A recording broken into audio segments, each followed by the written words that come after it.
সকলকে মহাশিবরাত্রির শুভেচ্ছা, অভিনন্দন এবং সকলকে এমএম এডুকেটে স্বাগত। আজকে তোমাদের যে বিষয়টা নিয়ে আলোচনা করব সেটা হচ্ছে 2023-এ যে প্রাইমারি টেট হয়েছিল এবং তার রেজাল্ট আউট হবে এমনটা খবর পাওয়া যাচ্ছে। এবং বলা হয়েছে যে এই মাসেই মার্চ মাসের মাঝামাঝি মানে এক সপ্তাহের মধ্যে কিন্তু রেজাল্ট আউট হতে পারে এবং প্রথমে কিন্তু একটা মডেল অ্যান্সার কি দেওয়া হবে এবং সেখানে পরীক্ষার্থীরা ওই নিয়ে একটু আলোচনা বিশ্লেষণ করার পরে তারপরে একটা ফাইনালি রেজাল্ট আউট হওয়ার সম্ভাবনা রয়েছে।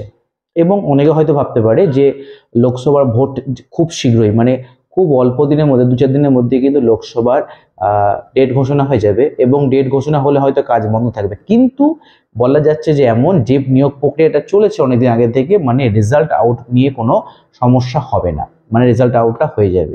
এবার যদি রেজাল্ট আউটটা মার্চ মাসে হয়ে যায়, মার্চ মাসে আরও ওই দিয়ে কিন্তু 2022-এর কিন্তু টেটের রেজাল্ট তো অনেকদিন আগেই আউট হয়ে গেছিলো, কিন্তু তার নিয়োগ কিন্তু সম্পন্ন হয়নি। তার মধ্যে কিন্তু 2014 এবং 2017 যে নিয়োগ প্রক্রিয়া সেটা একদম শেষের দিকে এবং কিছু কাউন্সিলিং বাকি আছে, যাদের এখনো হয়নি, মেরিট লিস্টে রয়েছে, তাদের কিন্তু এমপ্যানেল ক্যান্ডিডেটদের কিন্তু যে পরবর্তী কাউন্সিলিং হবে সেটা কিন্তু বলা হচ্ছে নাকি ভোটের পরে হবে, মানে ভোট চলাকালীন ওই কাউন্সিলিং কিন্তু হবে না, ভোটের পরে হবে। কিন্তু এবার বলা যাচ্ছে যে 2023-এ টেটের রেজাল্ট যদি আউট হয়ে যায় এই মাসের মধ্যে, তাহলে কিন্তু ভোট চলার আগে কিন্তু রেজাল্ট আউট হবে।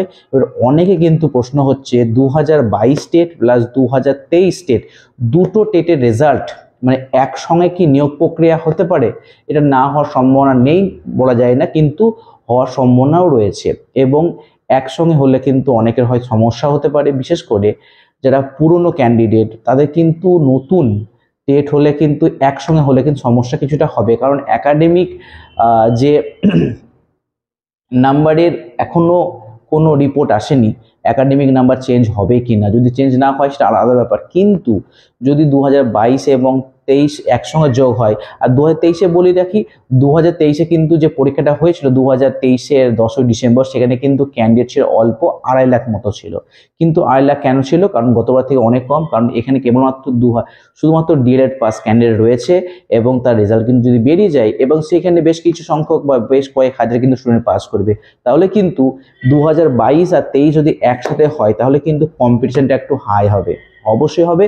প্লাস ভ্যাকান্সি এখন কত হবে সেটা বলা যাচ্ছে না, ভ্যাকান্সি যেটাই হোক কিন্তু কম্পিটিশন অবশ্যই টাফ হবে।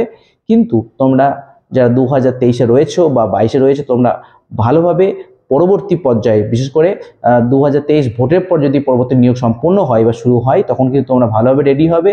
এবং 2023-এর 22-এর যারা কাউন্সিলিং বাকি যেটা রয়েছে তাদের কিন্তু ভোটের আগে হচ্ছে না, ভোটের পরে হবে। কিন্তু তোমাদের এর মধ্যে কিন্তু 2023-এর টেটের রেজাল্ট হয়ে গেলে পরে কিন্তু পরবর্তী নিয়োগ প্রক্রিয়া সেগুলো হয়তো ভোটের আগে হবে না, কিন্তু রেজাল্ট আউটটা হয়ে যাবে।